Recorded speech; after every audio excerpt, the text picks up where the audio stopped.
Thank you so much for the invitation as well. I was saying, I hope I'm not going to disappoint you because I'm not going to talk that much about psychedelics. But I think hopefully, so yeah, those of you still around. What I wanted to talk about is really think about psychedelics, sort of zoom out, and sort of think of psychedelics in a larger context of the multiple dimensions and multiple roles, multiple spheres, multiple layers that characterize the interactions between humans and plants. And so that's something that I'm very interested in, is the multidimensionality, the multiple intersecting ways in which plants are entangled in human lives and human experience. And of course, that's a lot more evident and obvious to see in places like the Amazon, where people directly depend on plants, right, for a lot of their material needs. But of course, in a sense, plants are invisible because they're so ubiquitous. And so one could even propose that all of the plastic that surrounds us is actually plant-based, right? And so we could think about a relationship with fossil fuels in a way, as in a sense, reflecting really, in a very real sense, a relationship with plant-based products. Okay, so what I'd like to do is, on the basis of my work with a small indigenous group in the border areas of Peru and Bolivia, start with a very specific example and start to sort of zoom out and consider the multiple ways, multiple aspects of how human societies are entangled with plants. And if anybody has any questions, I'm very happy to have this done in an informal way. If you have any questions, you can raise your hands. I don't know how you usually do this, but I'm happy with whatever you're comfortable with. So, in Western Amazon, how many of you have been to the Amazon?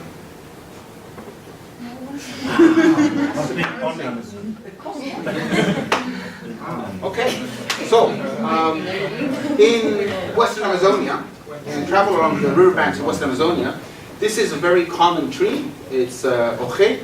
It's related to the fig family, and a lot of Amazonian peasants, indigenous people, tap the latex. The ojé tree has a milky latex, and a lot of people tap this latex and use it as a vermifuge, right, to basically kill intestinal parasites. And one of the ways in which we could think about ojé as a vermifuge, and certainly a way that is very familiar and comfortable to a sort of urban European, North American audience, would be as a sort of pharmacodynamic object, right? As something that acts upon living systems, has certain effects on as a biological model. And so I first came across ojé when I first went down to Peru in 1985. I was working with an indigenous primary healthcare project, and they were very interested in seeing what local plant resources that were accessible, readily available, could be used to deal with primary healthcare problems. Right? And so intestinal parasites is a major health problem in so-called developing countries.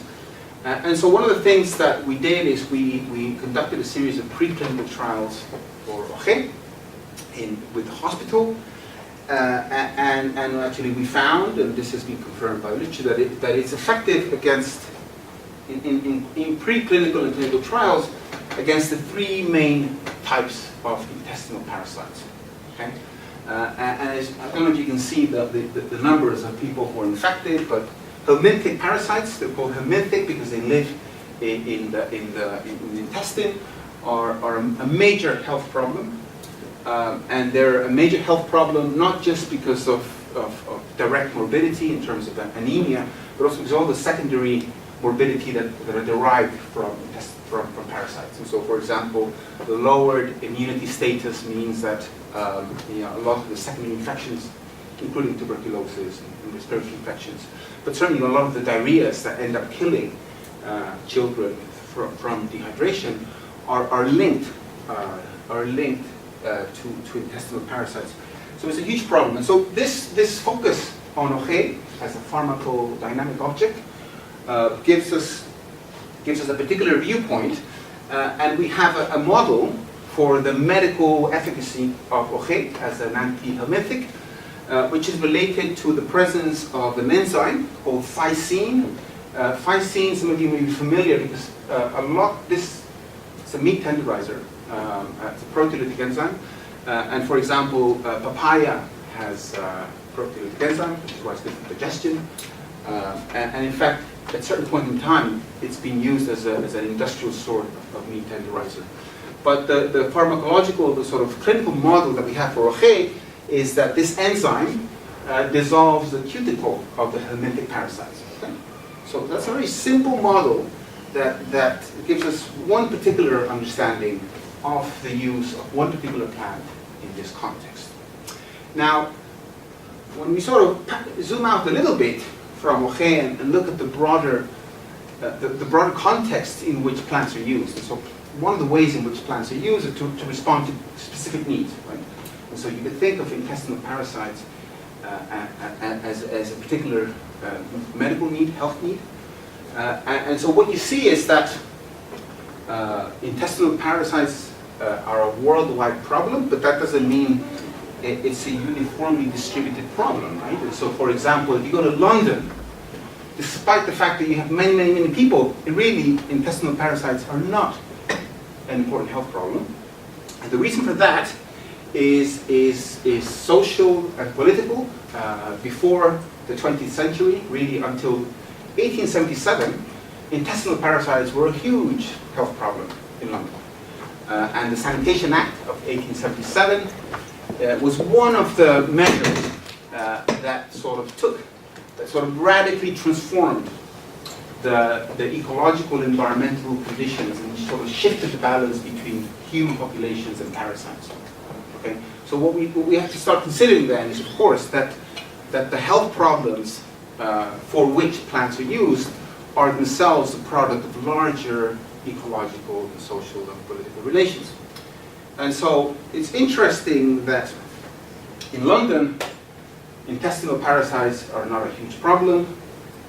And amongst the Guarani in Ecuador, they're not a huge health problem. Kind of the opposite in many ways, right? And so one of the interesting things about even present-day hunter-gatherers is the fact that they have a fairly good health status.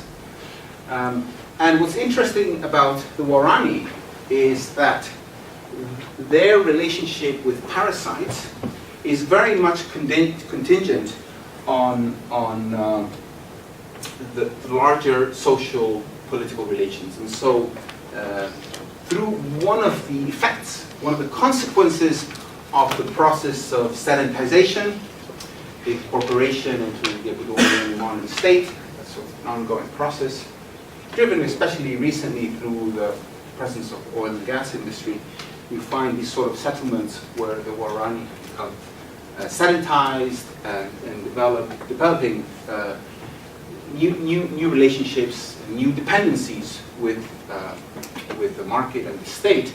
And one of the clear consequences of this sort of demographic and social political change is suddenly intestinal parasites become a problem, and they become a problem. It's linked to, of course, changes in lifestyle, right? And so hunter-gatherers live a highly dispersed, highly mobile lifestyle. So the contact with fecally transmitted diseases is minimized at low population densities. And so the relationship between humans and pathogens is fundamentally altered through the process of sedentization and growing reliance on agriculture. So we also have not only a historical model to think about shifting relations between humans and pathogens, but also an evolutionary one in terms of our own history from the Paleolithic to the Neolithic and to the growth of agricultural societies. One of the things that's fascinating about the relationship between the Guarani and intestinal parasites is that people have actually looked at the ecosystem of parasites in Guarani intestines. And what they find is that there's a large diversity of parasites, but at low numbers. In other words, there's many different kinds of parasites, but any particular species lives at small numbers, right? And one of the things that you find in the floras of in the intestinal parasitic ecosystems of sedentized Guarani, as indeed other sedentized groups, is a lowering of diversity species, but much greater densities in numbers. And if you notice, there's sort of a parallel between the internal ecosystems and the external ecosystems, because this is kind of the thing, the same relationship between species diversity in numbers exists in the outer ecosystems of the Guarani, right? So as we become increasingly dependent on agriculture and industrial agriculture, we find that we have fewer and fewer species around us at higher numbers, and this in itself creates instabilities, right? And creates shocks into the system. And so there's some interesting ecological paradigms that occur at multiple scales that relate to the relationship between humans and pathogens. And so this gives us a broader context through which to think about the way in which the plants are used simply in this dimension, right? As something to sort of readjust the balance between the relationship between humans and pathogens. And as I said, there's a very interesting number of works that looks at how the process of the rise of agriculture, domestication, urbanization has completely, radically altered the relationship between humans and pathogens, and to the extent that there is, in a sense, a correlation between the emergence of agriculture and the emergence of medicine. Right? The idea that really, as a sort of a strategy that seeks to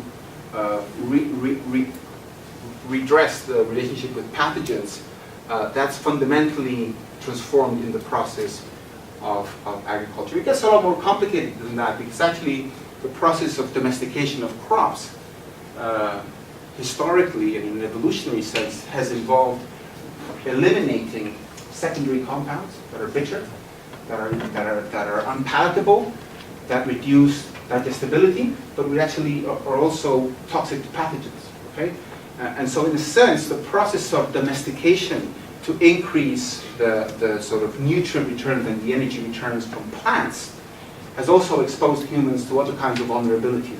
You see how things are sort of related. So now we start seeing that also the relationship to pathogens and health is also related to other kinds of entanglements with plants and other domains, such as, for example, food and nutrition. And so this is a process that we can examine at different historical scales, okay? From historical processes to evolutionary processes. Is everybody cool with this? Okay, cool. Okay, so, first part. There's something else. So when I first we started working in Peru with this health project, very naive, and so very sort of rational perspective that basically you have the Aceja, like other indigenous groups, who have precisely gone through this recent process of sedentization, increased dependence on agriculture, increased dependence on the market, increased urbanization, therefore increased sensitivity and susceptibility to intestinal parasites.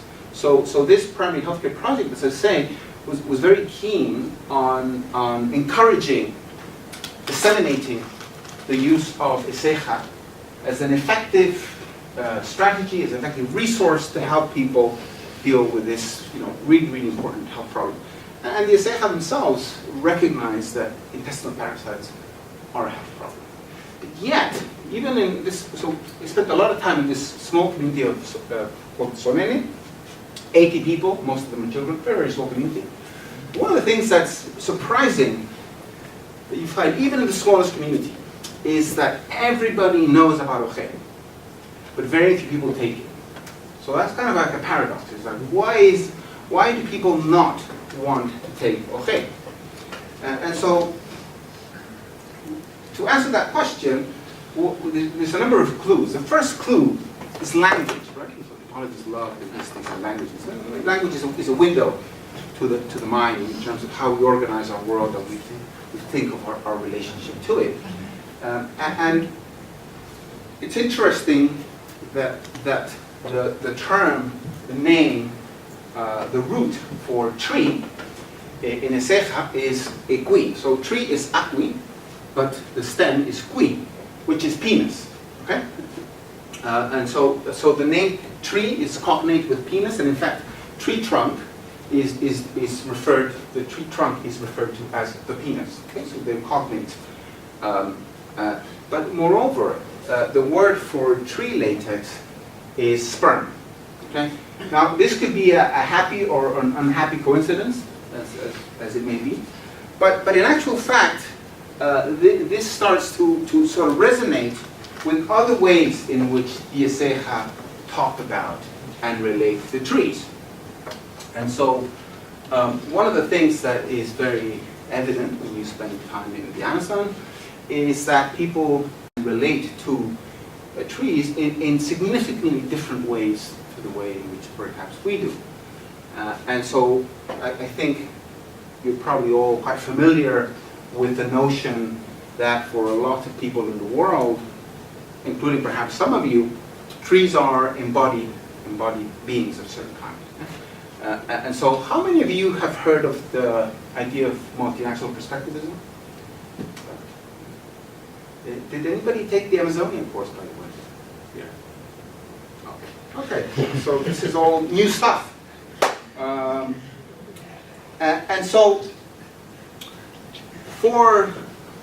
And so I'm going to generalize here. I'm going to give you sort of the simplified version of the story, okay? We could then kind of like break this apart, but let's just give the simple version of the story. The simple version of the story is that underneath the trees, what would correspond to us as the living sort of the agency of the tree as a living being is clearly has a sort of human dimension, right? And so for the Eseja and for a lot of Amazonians, the essential part of plants and animals is their humanity. Okay, in a sense, what one could say there's an inverse. Eseja worldview, in a sense, turns the modern worldview on its head, in the sense that, from a modern perspective, modern Europeans recognize that humans and animals share a sort of common substance, right? And that is an animality. And so what we share with animals is that we're all kind of animals. It's just that we're different kinds of animals. Yeah? From an Eseja point of view, actually, it's sort of the opposite. What the shared matrix between humans and animals and most plants is actually the shared condition of humanity. Okay, and the outer appearance, the materiality of things, is subjective. It's illusory, and it's also entirely contingent on the subject's point of view. Okay, and so, for example, a peccary, right, this wild pig, when the peccary looks at itself, what it sees is its true self, which is a human being. Okay? However, when the peccary sees a human, what the peccary sees is a jaguar. Okay? The jaguar sees itself as a human, but when the jaguar looks at a person, what the jaguar sees is a peccary. Okay? So the subjective appearance of the world is contingent on your subject's relationship to the world. But the underlying universal matrix is one of human sociality, okay, and human experience. And so one of the implications of that is that trees and animals are actually not only subjects, but they're also, in a very real sense, human subjects, and that means that they have human-like desires, they have human-like emotions, they suffer from envy, from jealousy, from passion, from rage, lust, desire. They eat and they kill in order to survive just like humans, right? And so this already gives you a completely different way to think about and relate to the rest of the world, okay? This is the Eseja, the way in which people receive their names traditionally is through dreams. And there are two states in which people, the subject, is able to see things as they really are. In other words, there are two states in which the relationship between what you see and your subject's relationship to it is sort of dismantled, and that is in dreaming. So in dreaming, you actually see things as they really are. And so when you see people in your dreams, they're actually not people, but they're different kinds of animals. It's kind of inverted. But also through certain kinds of practices, right, that we could call shamanic practices. And in any case, when a child is born, one of the family members usually dreams the name of the child, and that dream takes place in the form of an animal that appears. And that animal, in a sense, one could say is like a doppelganger. Okay? And there are some names that very rarely occur, and one of them is Anaconda. And so this guy is a friend of ours, called Mesenau. His dream name is actually Saona, Anaconda. And actually what happened is that when he was a child, he started having these dreams that there was this beautiful woman who would try to seduce him. And so he started getting really sick and was almost dying. And the Yamigekwa told him what it is that your parents named you, Anaconda, and the Anaconda is sort of begging, she wants to marry you, right? And so they changed this name, and it's kind of disrupted that sort of relationship to the naming. And the point that I want to make is that in this world of intersubjectivity, of multiple kinds of human beings, it's critically important to regulate, there's a grammar, there's a series of rules about the proper way to engage with each other. Just like with human society, we have rules that determine what's appropriate and what isn't, right? We have rules of conduct, and of course those are variable and so on, but they're widely accepted. And so in the Eseja world, there are certain rules of conduct that determine the proper way through which, especially to harvest, to kill other things, to eat them, okay? But also to have sex. And so any kind of social interaction, any kind of interaction with other beings is regulated, is patterned, is subject to ideas of morality and proper mixing. So a lot of this, there's a lot of sexual language relating, for example, to the production of food, okay? As well as indeed to disease. And so in the context, again, going back to Oje, you can already start seeing what some of the problems are of drinking the sperm of this other being, especially for children and for pregnant women, for people who are vulnerable, who are sick. So that the act of that act of taking, of ingesting a plant is a very dangerous act. Okay, it's a form of, if you want, there's a sexual aspect to it. It is like having a kind of sexual relations. And so Eseja, when they hunt, when they harvest plants, there are all these sort of rules that have to be followed to make sure that there's no sexual contamination. And so one of the concerns that the Eseja have when about consuming plants is that actually the plant then becomes rageful, becomes angry, and kidnaps you, has sex with you, rapes you. And so this begins to give us some elements to understand the reluctance for Eseja to sort of,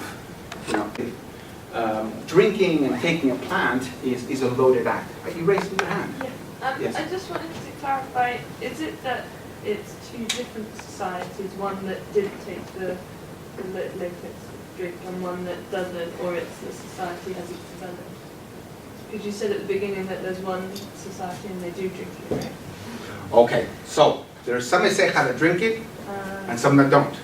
So that you're asking, well, what's happening with ones who drink it? Mm-hmm. Is that what you're asking? Yeah, I just like, because at the beginning you said that It's a very good question. I'm going to get to that in a minute. But it's an excellent question. Yes, I agree. But a lot of people are afraid of it, right? A lot of people won't take it. And so this, I'm not saying this is the whole story, but this begins to give us another series of perspectives on it.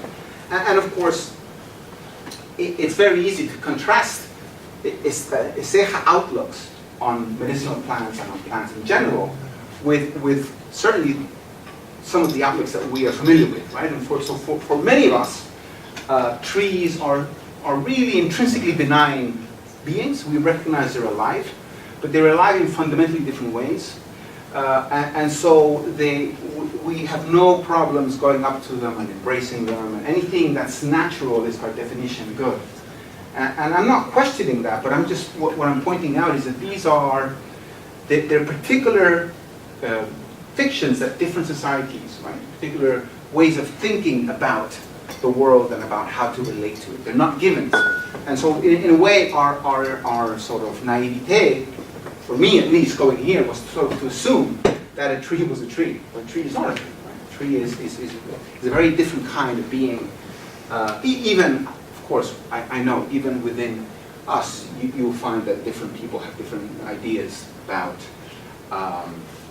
what trees are, and what the possibilities and dangers of engaging and touching and interacting with trees are. But I just wanted to point that out then as a sort of another dimension. Now, before I return to the question that you raised, which is an excellent question, I want to sort of pan out a little bit and add another element to the story of the relationship between the Eseja and Oje and parasites, which has to do with the recent historical and ecological changes that have unfolded in the region. Okay? And so I premised before that the relationship between people and pathogens, and therefore the needs, right, the specific needs around which we can think about medicinal plants being used or not, is very much contingent on these larger social and ecological relations. And of course, these relations are very often historically produced. And particularly in places like the Amazon, which are undergoing very, very fast rates of ecological and social and political change. In the case of the Eseja, like a lot of Amazonian peoples, the process of European colonization was particularly traumatic and sort of set off a series of really monumental changes, right, in all kinds of ways. And these have all profoundly transformed the relationship between people and plants, and these multiple aspects of people and plants. I'm just going to give you a very quick taster of that. And just to say that at the turn of the last century, so late 19th century, the Eseja lived in a fairly, so just to place you guys actually, so the Eseja lived in the border areas between Peru and Bolivia, and so it's really the eastern lower foothills of the Andes, so right on the border between the Amazonian lowlands and the Andean Cordillera. And at the turn of the 19th century, the Eseja lived in a fairly compact, coherent territory in the headwater regions. And I don't have to go into the details of it, but through this process of colonization that is linked to a series of boom and busts related to different minerals, gold in the first instance, but eventually also rubber. The Eseja throughout the 20th century underwent a net process of downriver migration on the one hand, but also atomization, fragmentation, sedentization. Okay? So we already talked a little bit about this process of urbanization and sanitization, but one of the things that this process among the Aceja happened also in the context of downriver migration. Okay? And one of the things about this landscape that's very clear is that the headwater regions look very different. The rivers are clear, they're fast running, the waters are cold, but also very different kinds of plants and animal communities. It looks very different. They're sort of montane, tropical montane environments.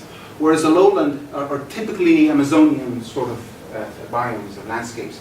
So you have wide meandering rivers, slow waters, very murky, warm, lots of fish, and a completely different assortment, not completely different, but very different assortment of plants and animals. And so this process of downriver migration, on the one hand, has entailed the movement across space, but it's also entailed an encounter with new beings, both plants and animals, but also new human beings, and so the market and outsiders, and a complete reconfiguration of ecological relations. Okay? So there's a fascinating overlap and intersection between these processes of displacement, of historical change, of ecological relations, social relations, economic relations. One of the fascinating sidelines to that is actually, and I've spent a lot of time doing this in the last years, is when you travel with the Aceja, because now people live, are settled in communities that are in the mouth of the river, all the way at the bottom. So when you travel upriver with the Aceja, you also travel up in time, right? Because you go the headwaters also, a place also corresponds to not only a place in space, but a place in time. But the point that I want to make here is that this historical process of colonization completely rewrote and reconfigured the Aceja lifeways. Okay? And that included an economic aspect, a political aspect, an ecological aspect. Really, these categories are, to a certain extent, talking about the same thing from different perspectives. Right? The difference between economy, ecology, and politics is really just a matter of perspective, one could argue. And certainly that's I think, a very useful way, I think, in these kinds of contexts to think about it. And so one of there's a series of concatenating, overlapping processes that one sees associated with this process of historical change and downriver migration. One of them is that through this process of movement and contact with the outside world, the Aceja seem to have assimilated an enormous amount of knowledge about plants. Okay? And this was kind of the work I did for my doctoral thesis. It was very interesting because I came in with a lot of ethnobotanists' prejudice from the 1980s that assumed that what the Aceja knew was this sort of archetypal millenary knowledge that had been passed for generations untouched. And actually people were very, they insisted that actually most of the things they knew about medicinal plants they only learned recently from outsiders, which is very disconcerting for me. But anyway, I kind of, I've been trying to figure it out, so one of the things that has happened clearly throughout this process of downriver migration and reorganization socially, politically, is the incorporation of lots of new kinds of knowledge, okay? And that includes plants. Don't worry, I'm going to get back to this, so I'm not lost. So, the Aceja actually categorized plants into two kinds of plants. There are Etikianaha, which are plants of the ancestors, and Dejaja, which are plants of the outsiders. All right. And so, for example, Sanchisa tigrina, this is Dejaja, this is a plant of the outsiders, and that makes sense because actually this plant came with the outsiders. So this is what we would call an invasive species, right? It's an exotic plant. This plant did not exist in this river before the Europeans arrived. And so in that sense, this category reflects a recent arrival. What's fascinating is that the Oje is also a Dejaja plant. So the Oje is also an outsider plant. And again, that was kind of like a paradox, right? That doesn't make a lot of sense, because the Aceja is very clear that Oje has always been there. But what makes this plant an outsider plant is that the relationship that the Aceja have with this plant is conditioned by the relationship we have with the outsiders. Okay? And so social identity is constructed as a relational process. All right? I don't know if this makes sense, but before outsiders, people interacted with this plant in a completely different way. All right? Their understanding of this plant has been fundamentally altered by their relationship with outsiders, and so the plant itself now is sort of embodies that sort of that aspect of us. Also, it's a plant of the lowlands, and as I said before, the headwaters correspond to the plant of the whole area of the ancestors, and so in a sense, a lot of these plants from the lowlands are outsider plants, right? But not quite, but especially plants like ojé, like Brazil nuts, for example. So Brazil nuts are an interesting case. They were used by the ceja before. Brazil nuts have a very, very hard husk. They're very hard to break. So before the advent of metal tools, a lot of indigenous peoples would sort of roast them on the fire and then crush them. So they were a food. They were an important food. But the advent of steel tools, machetes, and especially the market economy and the market demand for Brazil nuts completely transformed the relationship between the ceja and Brazil nuts. They became a primary object of commercial plant extractivism, and so Brazil nuts too are bihaha. Okay, and so we see here then, and now we go back to your question, an interesting possibility to understand this paradox of why some people refuse to drink ojé and some people are very happy to give it to the children. Okay, and so what does it mean if I'm a father or a mother and I give my child ojé? So there's a number of ways you guys might have your ideas about it, but yeah, one of the ways to think about it is that in this process of change and in this process of context and negotiation between different worlds, how you conduct yourself, right? The things that you eat, how you dress, is really the manner through which you send messages to the world and to yourself about who you are, right? And so the parent who refuses to give ojé to their child is making a statement about who they are in relation to the past, right? And to traditional understandings of the ceja world and ideas of agency and subjectivity. And likewise, the parent who gives ojé to the child is making a very clear statement about their own understanding of the world in relation to the past, the present, and the future. Okay?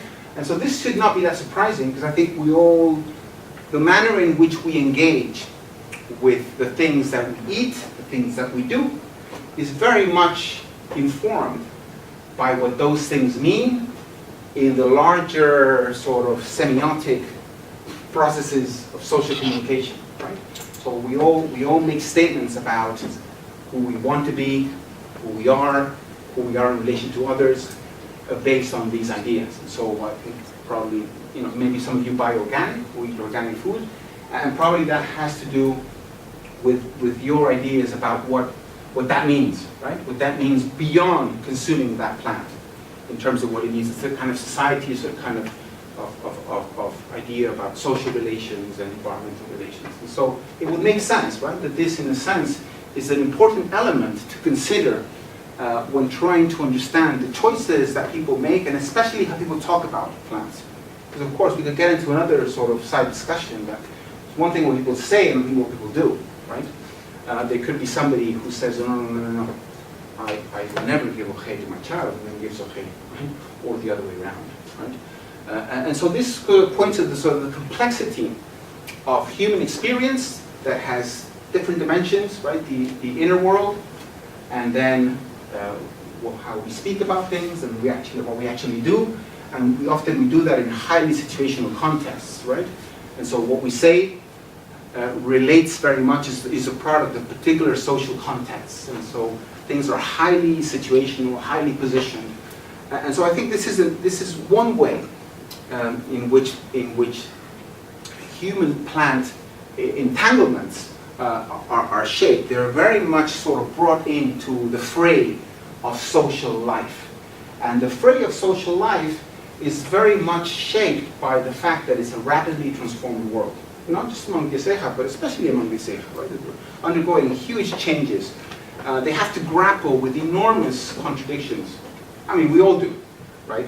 But for the Ceja, particularly, and I'll talk a little bit more about that in a minute. How am I doing with time, by the way? Good. Yeah? It's good meaning that we're running out of time? Or? No, you 10, 15 minutes. I'm sorry? 10, 15 minutes. 10, 15 minutes? Okay. Oh, okay. Why am I here? Okay. So, very quickly, psychedelic society, I had to talk about ayahuasca, right? So ayahuasca is an interesting plant among the Ceja because it is precisely one of these outsider plants.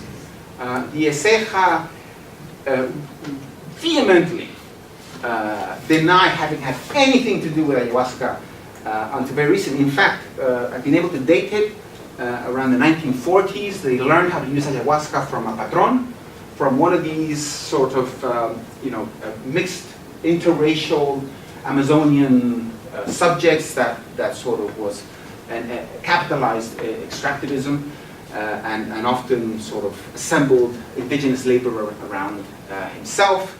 This is kind of linked to the sort of rubber room economy. I'm not sure how familiar you are about Amazonian history, but the sort of the frontier, the colonial frontier in Amazonia has always often been shaped by these agro-extractive boom and busts, and so these characters of these bosses have always been instrumental characters, and often written about in kind of derogatory ways, being very exploitative, but they've also been very often really, really important sources of vehicles of contact and information. And so the Ceja learned to drink ayahuasca from this patron, from this boss, and they readily took to it.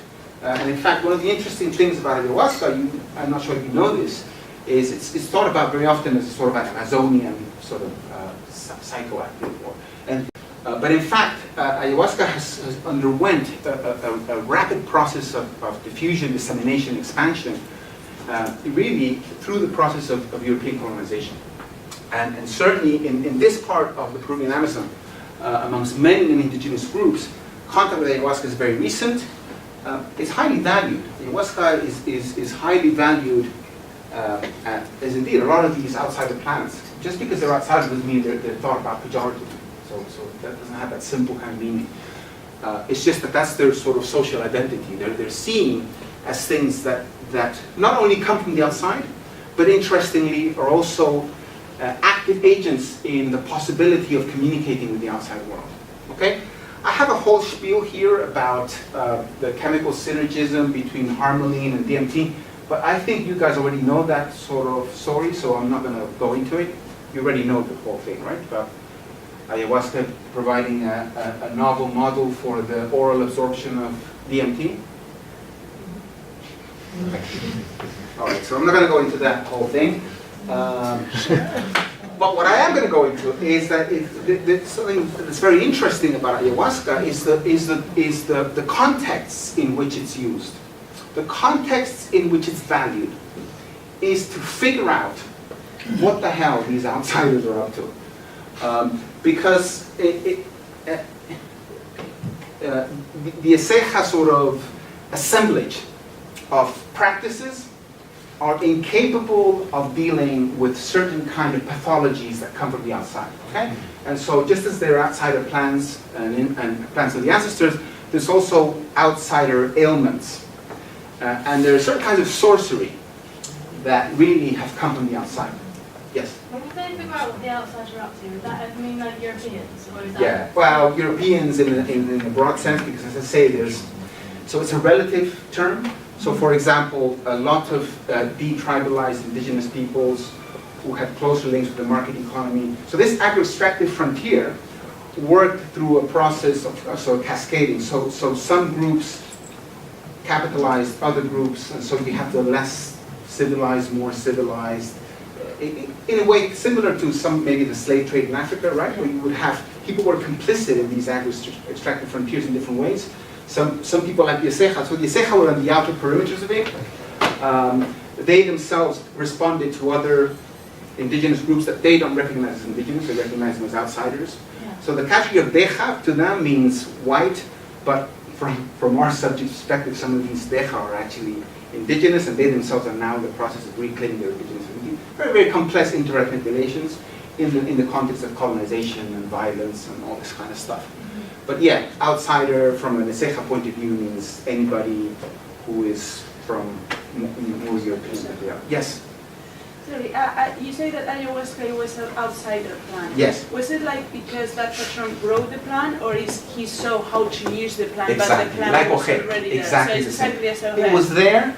but they didn't use it but in the it was ritual just- way. That Ayahuasca was one more face in the crowd, right? And really, it stood out suddenly when this patron showed them that if you mix ayahuasca with chacruna, you get these visions.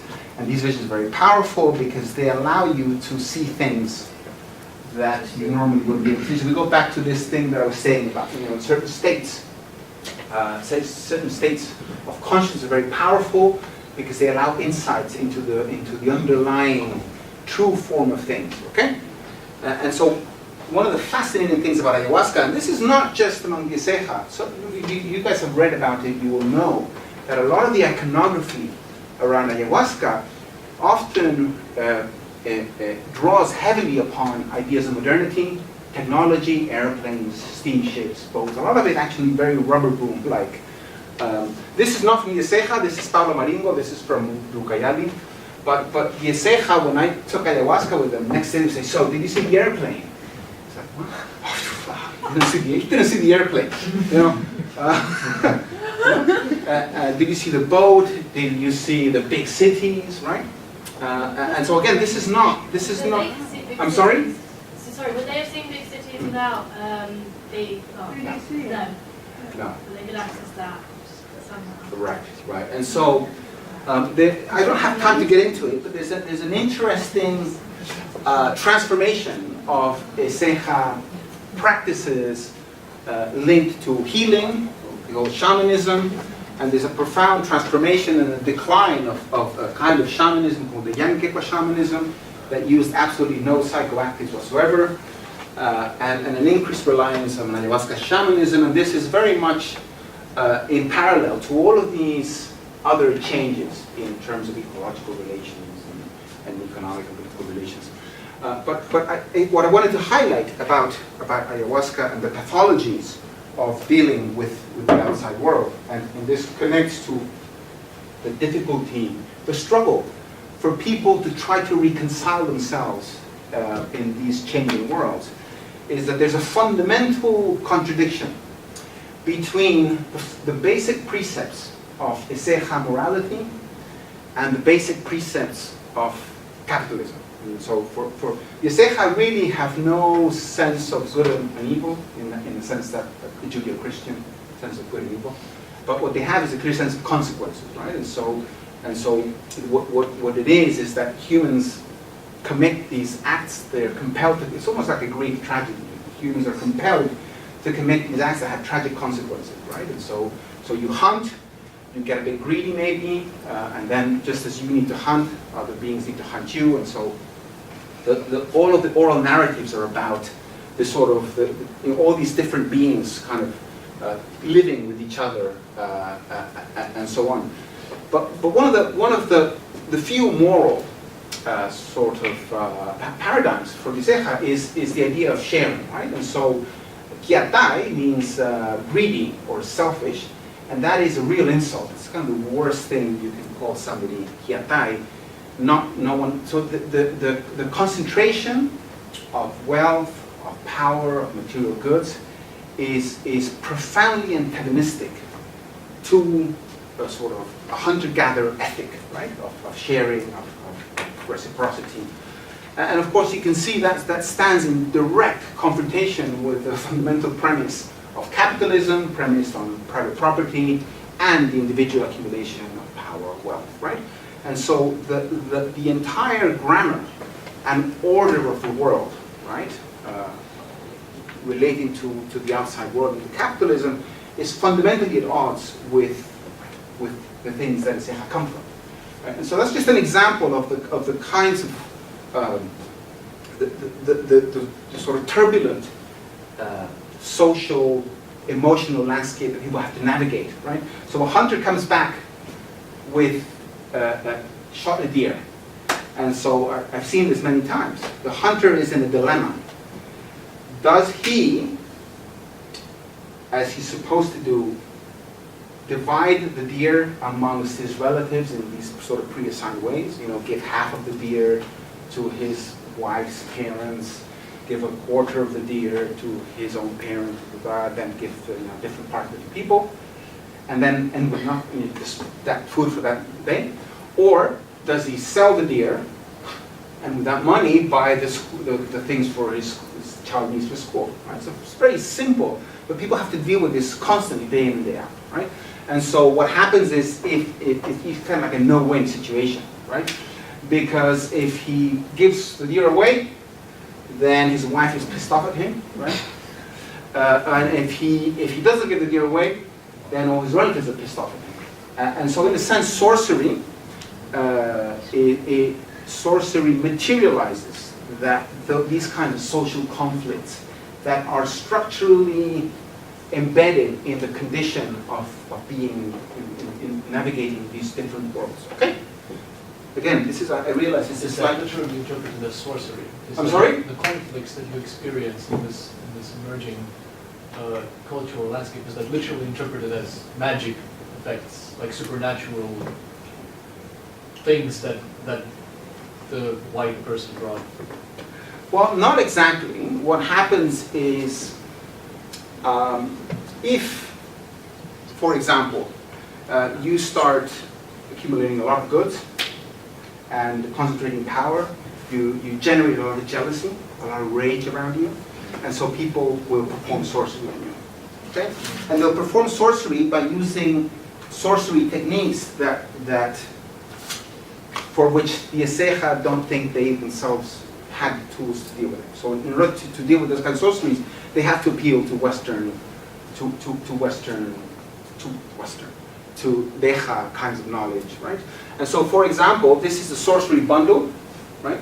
This is a sorcery bundle that Dewi found with some clothes of his daughter buried next to a banana tree. And that is a form of sorcery that is intended to kill the daughter, because what happens is the daughter then is raped by the soul of the banana tree, becomes sick. Okay? Yeah. Was that daughter a child? I'm sorry? Was the daughter Yeah. a child? Yeah. Why would they do that? Wow.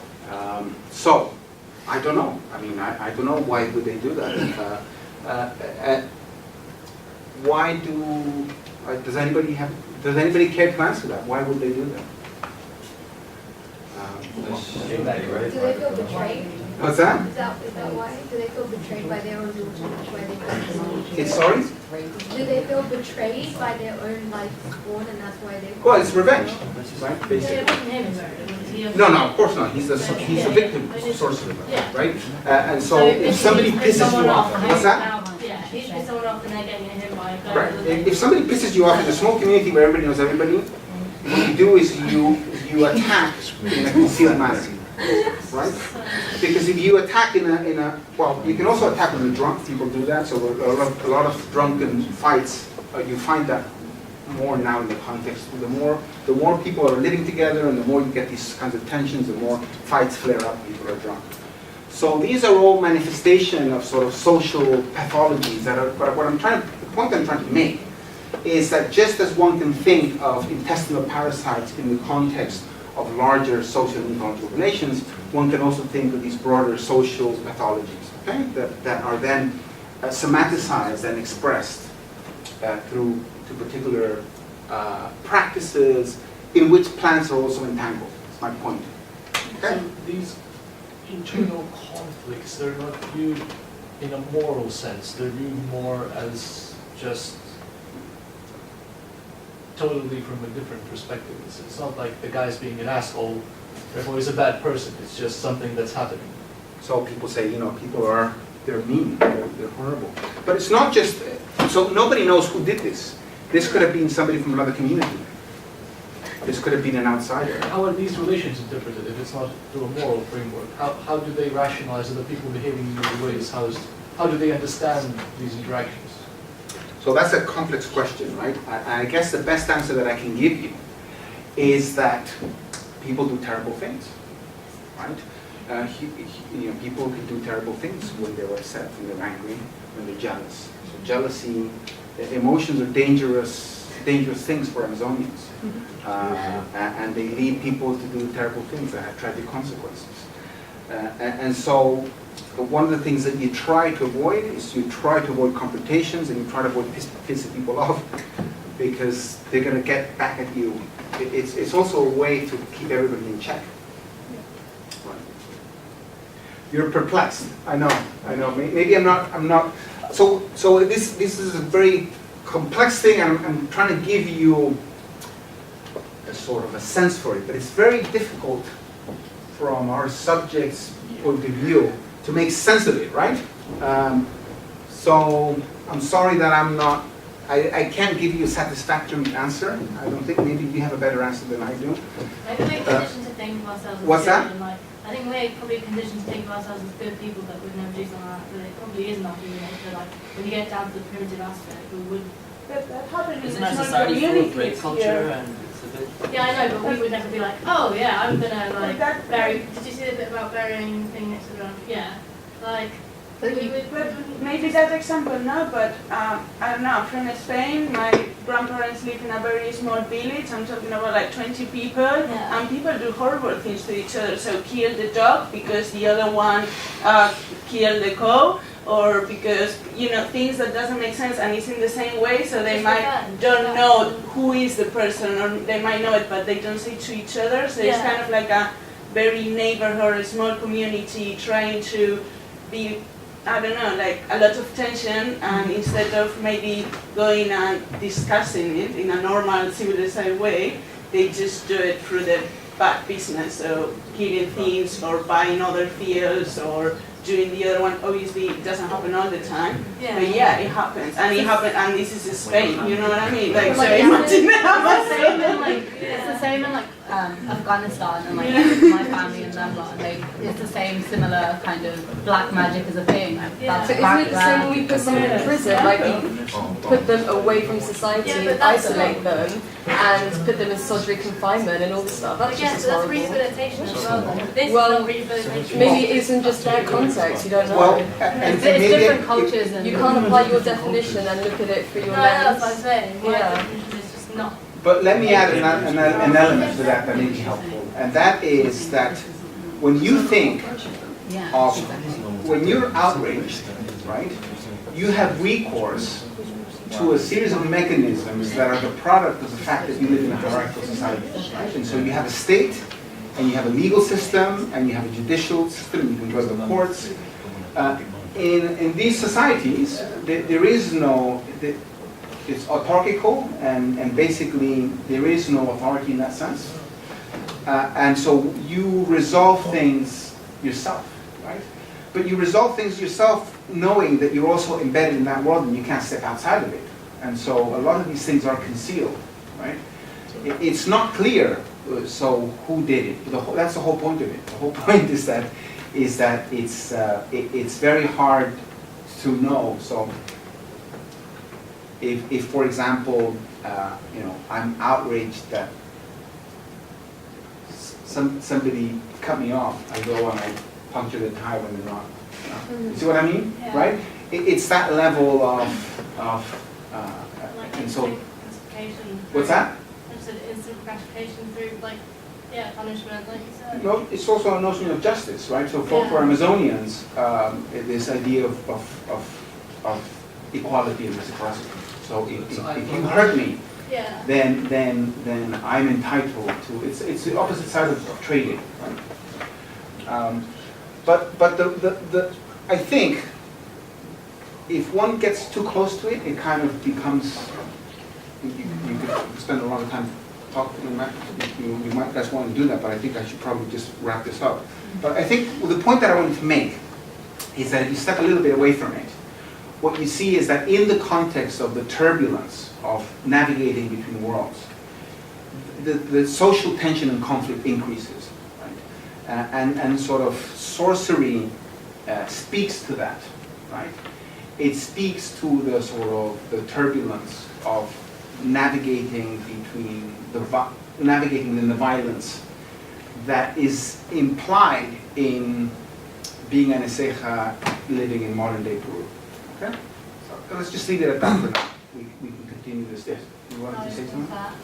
Oh. Just, no, I'm not finished. Yeah. Yes. I have a question. What's the attitude towards the outsiders cultivating ayahuasca and other things? I'm going to get, thank you.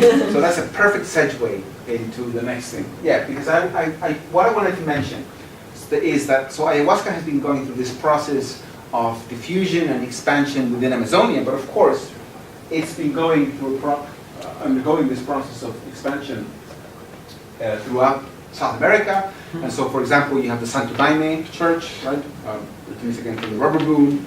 And so, ayahuasca has been the knowledge and the practices of the plants associated with ayahuasca have sort of joined into larger and larger flows. And so, for example, now you have Santo Daime Church in the Netherlands, and you are all familiar with the multiple ways in which ayahuasca and Amazonian shamanism is now embedded in larger global connectivities, right? And so there's an entire sort of cottage industry of ayahuasca tourism and drug tourism, and people travel and people sell it on eBay, and because ayahuasca is so, for the Eseja have no proprietary claims over ayahuasca. They're very clear that it's something that they learn from the outsiders, so they don't really care too much about what you do with it, right?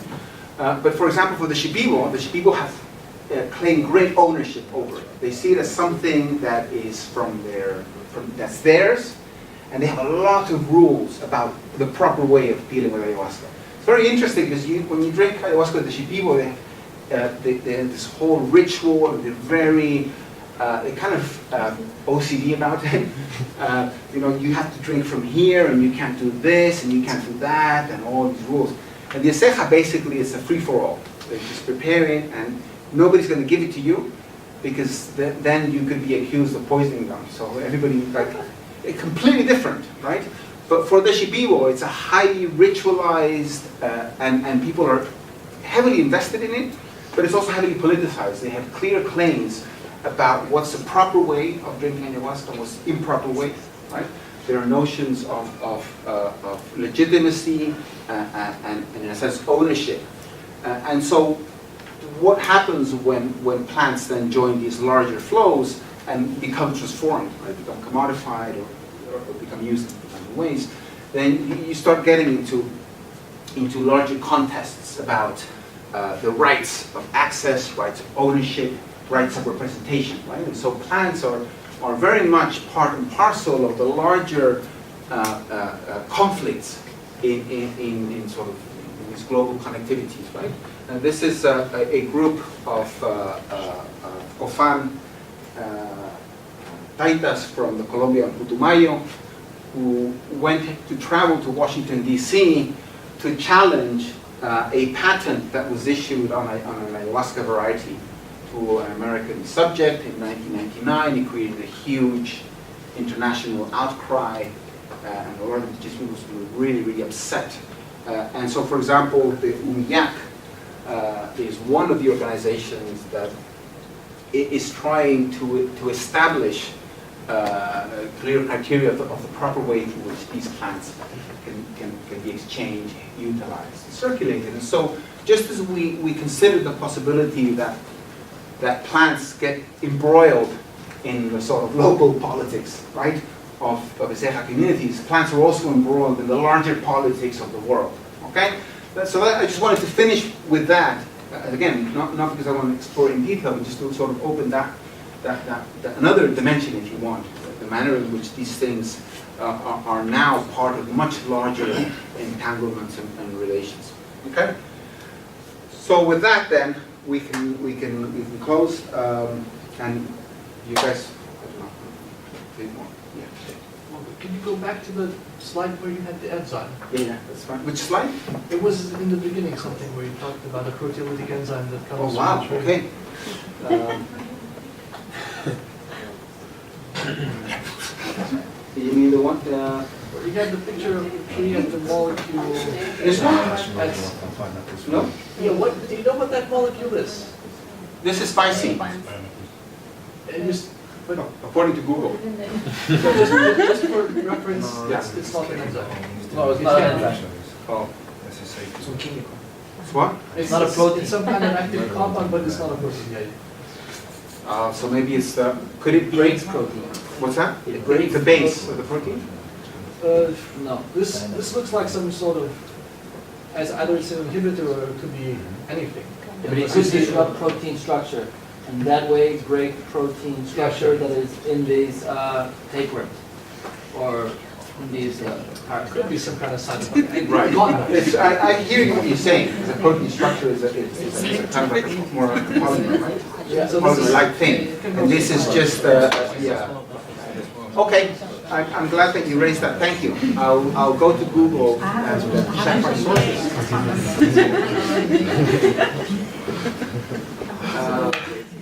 You know, you said they went to court to challenge it. Were they successful? So that's a long story. Basically, they revoked it, and then Lauren Miro reinstated it, but then the patent expired. Yeah. The whole thing was really silly because the patent meant very little. It's symbolically what it meant was that a claim like that had been legally recognized. So this is a fundamental problem in patent law, is that patent law is based on the idea of individual inventions, right? So it's a tool of capitalism, and so the idea of invention being linked to individuals working in their own thing, and there is no, so that one of the basis of patent law is a thing called prior invention, which means you cannot get a patent if somebody has invented something before. But indigenous knowledge is not recognized as prior art. Okay, so this is one of the big disputes legally, is how can the U.S. patent law, how can it recognize prior art in indigenous knowledge? That would require that there would be some, when a patent an application arrives, the patent office would need to know what indigenous knowledge there is on it. So it's another whole question about the difficulties of trying to harmonize these flows within the multiple ways in which these things exist and entangle. Okay? See, Tomas. I'd like to go over two terms you used then. One of the outsider, what was it? The haha? The haha, and the haha, and now selfish. Oh, kiatai. Yeah, kiatai. So now you have, say, in this modern world, you have lots of ayahuasca tourism and the commodification of the haha plant within indigenous communities. How is this viewed then within the indigenous community itself? Or The Eseja don't care, because as I say, for them, it's an outsider plant, and they don't have any claims. So, for example, within communities of Madre de Dios itself. okay, that's different though. That's what I'm So talking there's about. many different indigenous groups, Yeah. and so even among the Eseja, you will find that there's a certain class of Eseja who are part of a sort of an indigenous political elite who will have internalized this narrative that ayahuasca is an indigenous thing and it's ours, and so on, right? Without ceremony. What's that? Without ceremony. It's just a commercialization of the case. But Are they like taking advantage of that whole commercialization bit, do you think? Right, Because so like they're just kind of like, yeah. it's not our a thing. lot of indigenous peoples are, and so it's a very complex. Yeah, there's a fracturing, and again, these things are in some ways also catalyzing internal conflicts, right? So very often, for example, Judeo communities, you get a lot of these ayahuasqueros have now become quite wealthy, right? And they now travel in these elite circuits, and they're making the most of it. As you know, as one might argue they should. Because in a sense, when you look at Amazonian history, people have always tried to ride the wave as long as it's, because people have an understanding that these things kind of run out. But it kind of pisses a lot of people off, right? Because again, these problems of wealth and power is accumulated by individuals. Of course, this whole this sort of Western thing of the guru, right? Of this sort of adulation of the individual and the creation of this sort of and that's kind of antithetical in a sense to a lot of Amazonian sort of the ethos. People, so for example, a hunter comes back, never shows off. Showing off is you're a real dick if you show off. And the whole point is you actually have to kind of So when a hunter comes back, they always, when you ask them how they go, it's terrible. Also because, if you say, really good, then everybody's gonna, so you see what I mean? So again, these are all the kind of contradictions, right, of navigating these different worlds. But, yeah. Sorry, I was going to say, going back to the hoja thing, or the tree, I don't know. Was it Okay. Okay, yeah,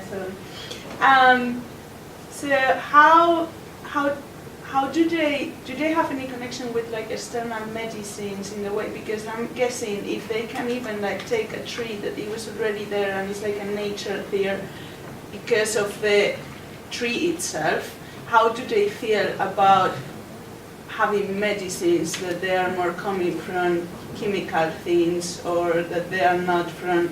Do they have any contact at all? So I'm thinking about someone who is trying to give them some advices or how they can cut ears or like problems, and maybe if they also refuse to take medicines in them more, from plants, what about like the other type of medicines, more chemical? It's an excellent question. I think that it's hard for me to generalize because what you find, I think, is there is a constellation of positions relating to these things and medicines. Different people talk about it in different ways in different contexts. It's a very confusing panorama, right? It's not like a simple, straightforward thing. But people in general are much better disposed towards medicines and towards plants because they're not seen as having this being the same kind of beings, right? Which is kind of the opposite of what you think. You think that people will be more suspicious, but in a sense, antibiotics are seen as an entirely different category. Medicines are an entirely different category. So people are much more cautious about medicinal plants in a way than about medicines. It's sort of ironic. You'd think it would be the other way around, but you kind of begin to understand why. Multi-natural perceptivism. What's that? Multi-natural perceptivism is what you said? In a way, maybe, because... It's not with the pharmaceutical, but there is with another plant species. One way, I think, the way that I would sort of say it, I think, is that a pill is completely disembodied from the world and from all the relations. And so it's a lot easier to take a pill than a plant that is a subject that is in their network, right? And so it's a lot easier to deal with something that has nothing to do with the world. It's a lot simpler. So less consequences. I think that's one of the things that's going on. So good news at least in that way because they can, obviously it's not good news, but at least they have a source. Because as you're talking with more contact with this modern world, I guess all these illnesses are going to increase in the years. It's not going to be that they are going to be the same small community with. Sure. So, in the bad way, in not the bad situation. Yes. But yeah, it's just that it sort of reinforces a paradox, right? That people have these accessible resources and that they're very reluctant to use them.